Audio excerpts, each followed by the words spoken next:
This is Beverly Hills. And here come the Beverly Hillbillies.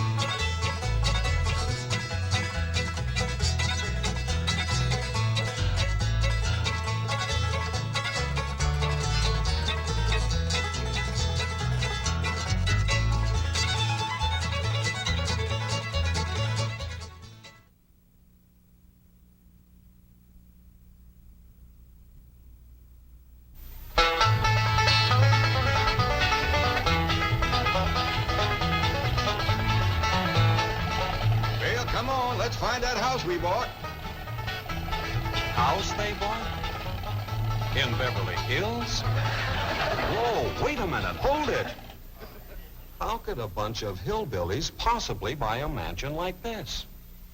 Let's take them back to their home and see how this whole thing started.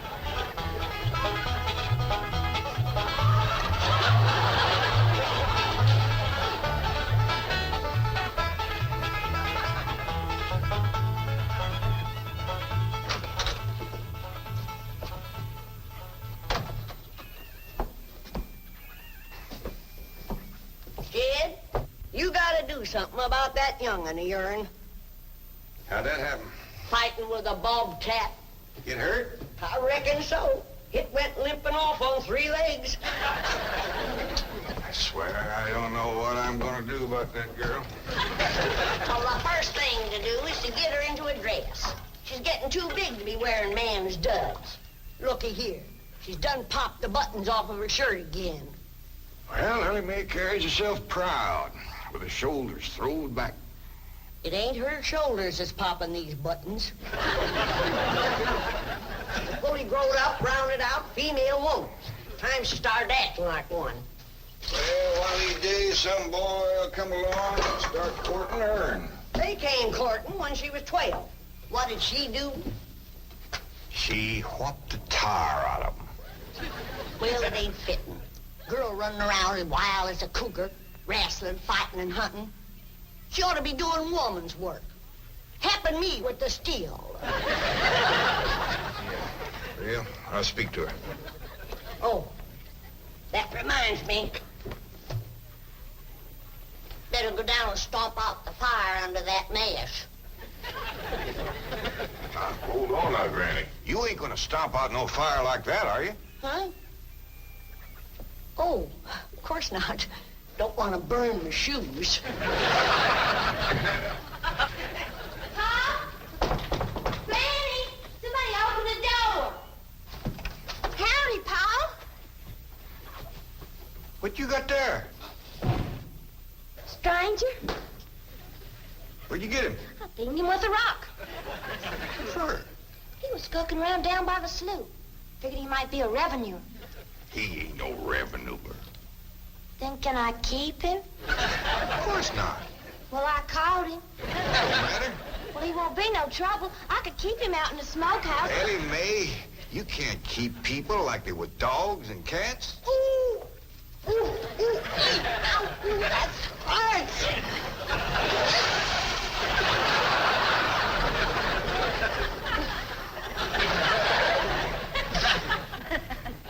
Who's that? Some feller Elly found nosing around. Beamed him with a rock so it'd be easier to tote. They're fellas from the petroleum company. What's a petroleum? I don't know.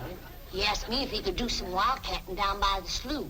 I said, help yourself. We're glad to get rid of the critters. What'd he say?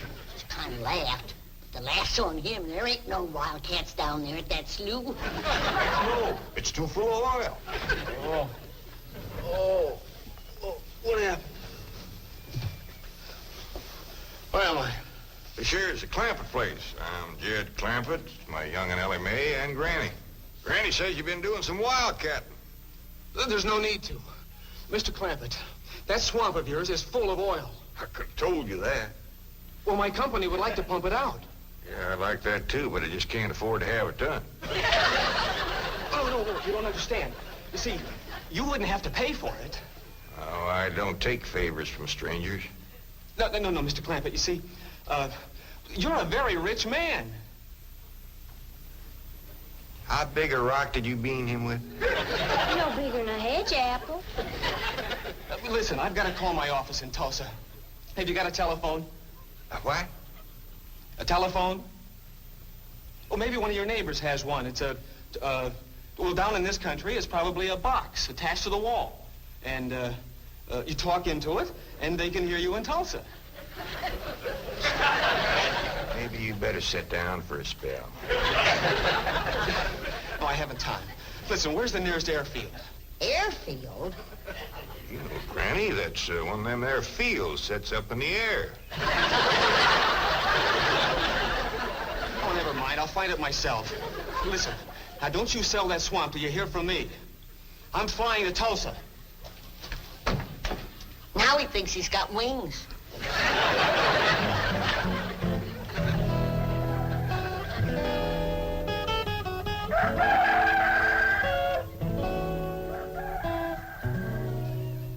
Morning, Granny.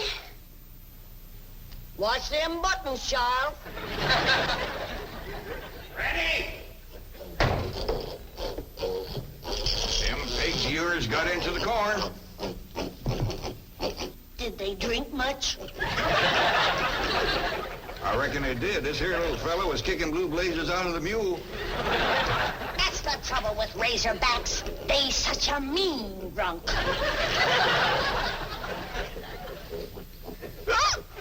Yeah, this wouldn't happen if you'd stay in the house where you belong.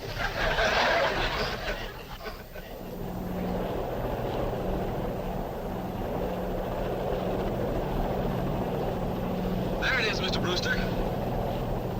On the tests and surveys, I'd say that's going to be one of the richest pools since East Texas. News like this is bound to get out. Let's go down and get Clampett's name on a deal. Where's the gun? Where's the gun? Oh, there. What's the matter? You want to see what just flew over Blueberry Ridge? What? The dad-blamed biggest bird you ever laid eyes on. Probably just an overgrown chicken hawk. Chicken hawk, nothing. That thing could make off with a hog. Hurry up, put that gun together. No room to land near the cabin, Mr. Brewster. It's too rocky and hilly. Then let's get the sling ready to be lowered. Well, Mr. Brewster, that might be dangerous. Hang the danger. We're going to be the first oil company down there if it kills you. Yes, sir. Me? Don't worry. If it's safe, I'll follow you. Granny, I see it. There it is. Land of mercy, look at that. What you doing, Granny? That thing's only got one claw, but danged if it ain't grabbed up a man. Hurry, Pa, it's my stranger. Where is it? Just throw over the house. I'll get it on t'other side.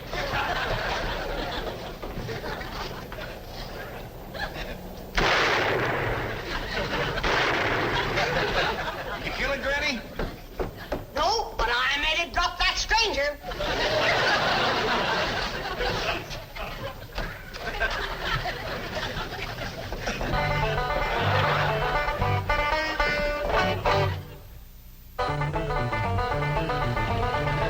Jethro! Stop this thing! Stop it! Hold on, Granny! Granny! Yes, Jim? Granny, grab a hold of something and hang on. Cousin Pearl and that overgrown son of hers is headed right for the cabin in that old truck. Heaven protect us.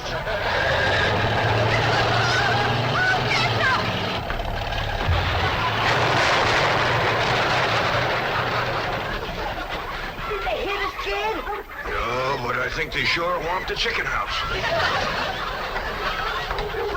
Jed, I'm sure sorry about the chicken house, but nobody got hurt. Jethro, I told you to get rid of them worn-out brakes. I did, Ma. That's how come we ain't got none.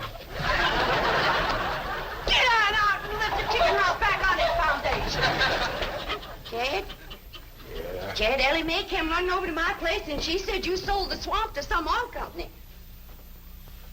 Well, yeah, I guess I did. What did they pay you for it?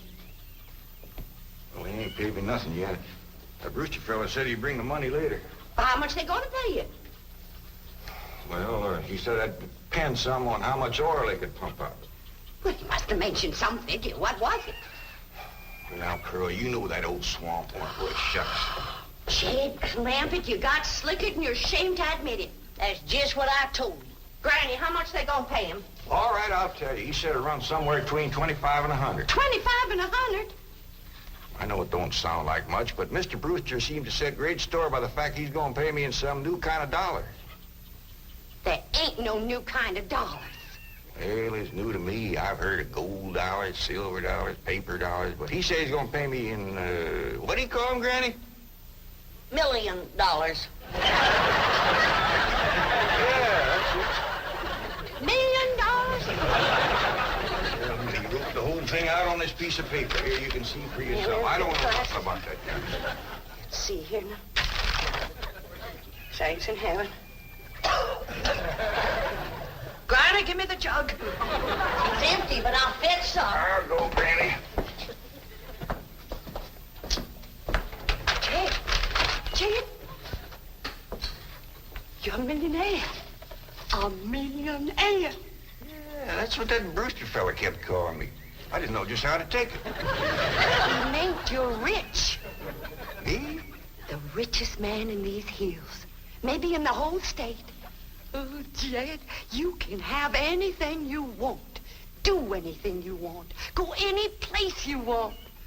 Yeah, that's another thing he kept saying. He said he reckoned I'd be moving away from here soon. What do you think, Pearl? You think I ought to move? Jed, how can you even ask? Look around you. You're 8 miles from your nearest neighbor. You're overrun with skunks, possums, coyotes, bobcats.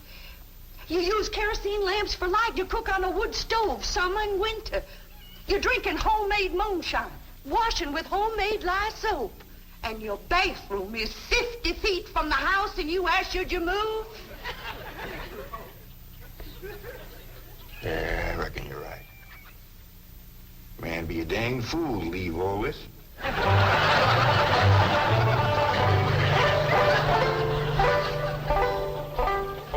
Oh, there you are, Jed.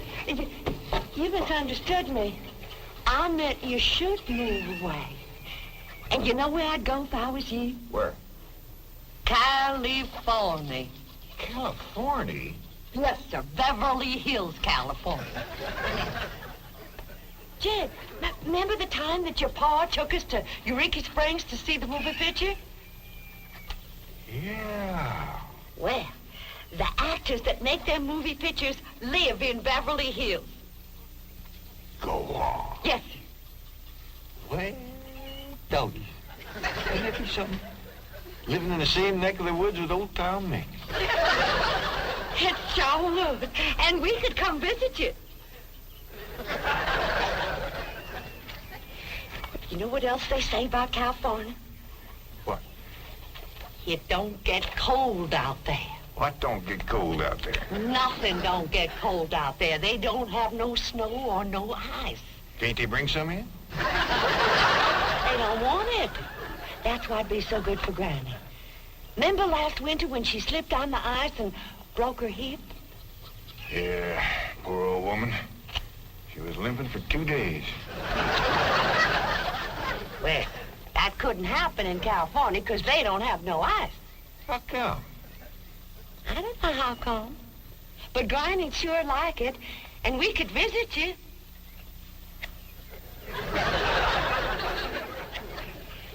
You know what else they say about California? Maybe Jethro know how come there's no ice. He's going to school.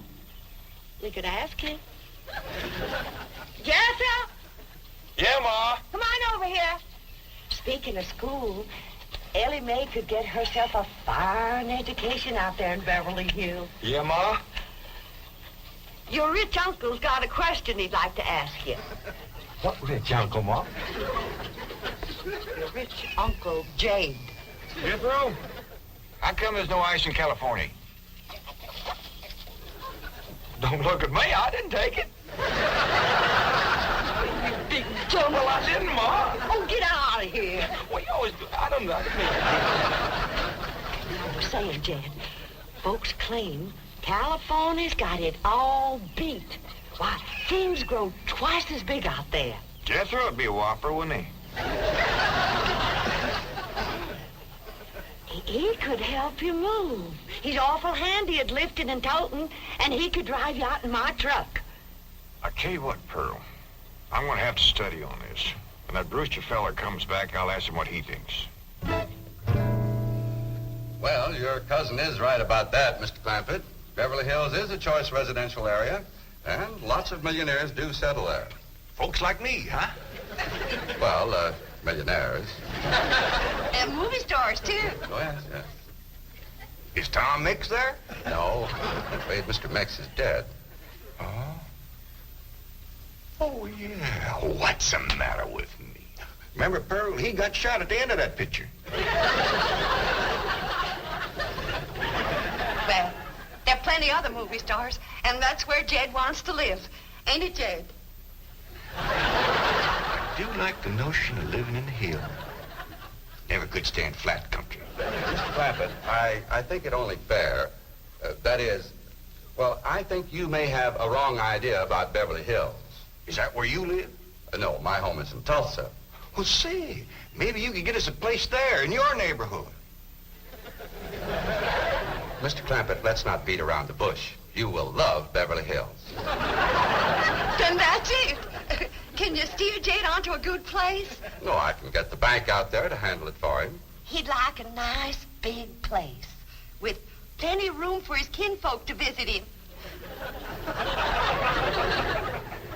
I would like a nice, roomy place if I could afford it.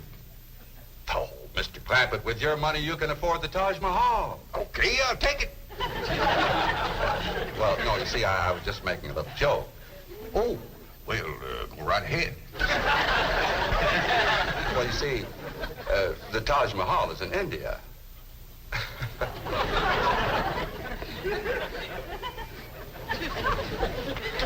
Mr. Brewster, you're a nice fella, but I've heard better jokes. Is the foreigner staying to supper? I'm ashamed to say I ain't asked him. How about it? Oh, I don't think so. Oh, no trouble. What you cooking tonight, Granny? Mustard greens and possum innards. Mm-hmm. Did you hear that, Mr. Brewster? Very clearly. Want to change your mind? Not this time. Well, if you should happen to come back tomorrow, we'll be having leftovers. That's the thing about possum innards. They's just as good as second date.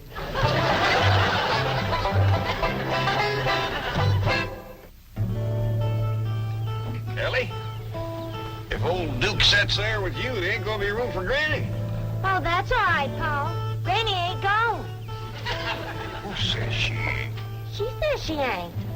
That's right, Uncle Jed. She's just sitting on the back porch in her rocker, and she says that's as close to California as you're gonna get her. We'll see about that. Dang if I ain't got me the muleyest women folk. We ain't never gonna get there.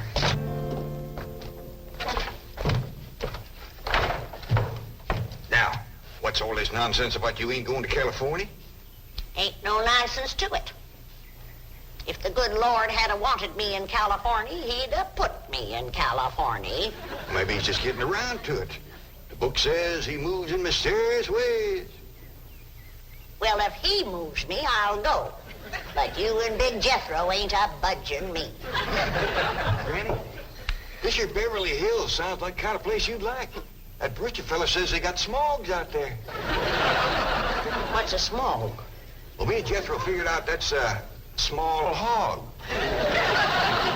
And you heard what Pearl said. He ain't got no snow on, feller. Has bought us a house in them Beverly Hills. He's in our $25 million to look out there. Well, you just chase on out after it. I'm staying right here. And I ain't afeard neither. Granny, I ain't leaving you here alone. And I ain't a budging out of this rocker.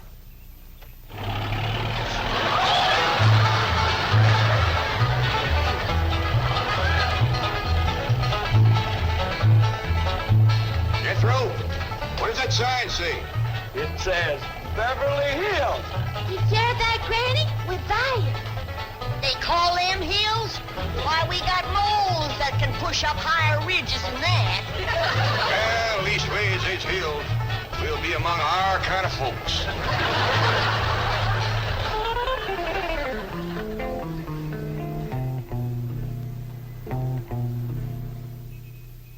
this deposit of $25 million to the account of J.D. Clampett.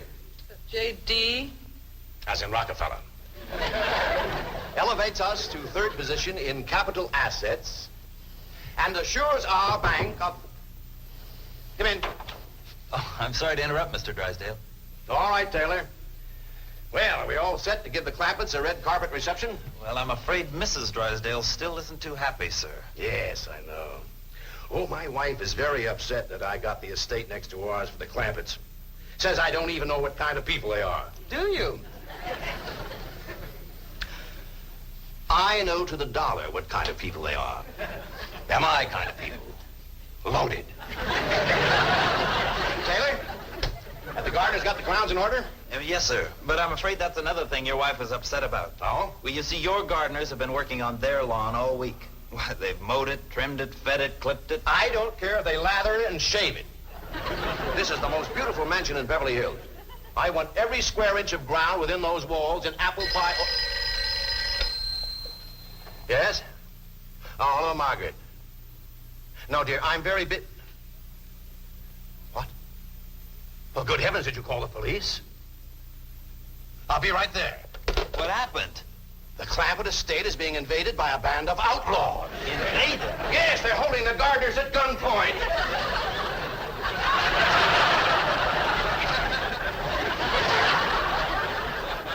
Sure is lucky we come along when we did. That's the truth. The way they were slipping through that gate, another 5 minutes and that whole darn prison would have been empty. Jethro, you sure that's a prison? Yeah, Uncle Jed. I seen pictures. Only thing is, how come there ain't no guards on them walls? Probably done them in with them knives and things. These killers if I ever did see any. Fine neighborhood we's moving into. You hear that? Hot diggity, there's bobcats in these hills. Them sirens! Somebody's calling the law. I reckon they's gonna be mighty grateful for what we done. Folks out here has got a strange way of showing they're grateful. You've locked up one of the richest men in the country. Mr. Clampett, I don't know how to apologize. I am deeply humiliated. What have you cutthroats done with J.D. Clampett? I'm Jed Clampett, and I'd appreciate it if you'd let go of my Sunday shirt. You're J.D. Clampett, the oil millionaire? Yep, this here's my nephew, Jethro. Howdy. Quickly, man, unlock this cell. Mr. Clampett, on behalf of the entire city of Beverly Hills, I extend our deep and humble apologies for this unfortunate and embarrassing incident. Oh, I'm Milburn Drysdale, president of the Commerce Bank of Beverly Hills. My car is waiting to take you and your family to your new home. We want you to know how happy we are to have you, your handsome nephew, your lovely daughter, and your beautiful mother. Wait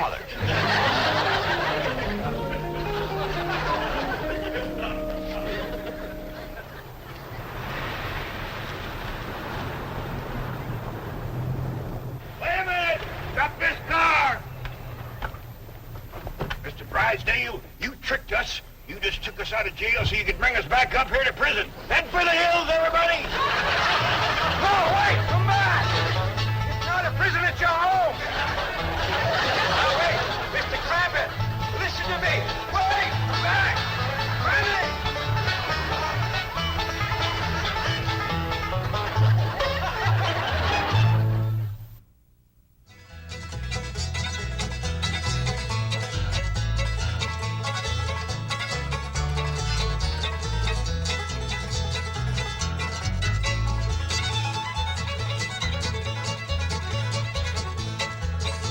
Well, now it's time to say goodbye to Jed and all his kin.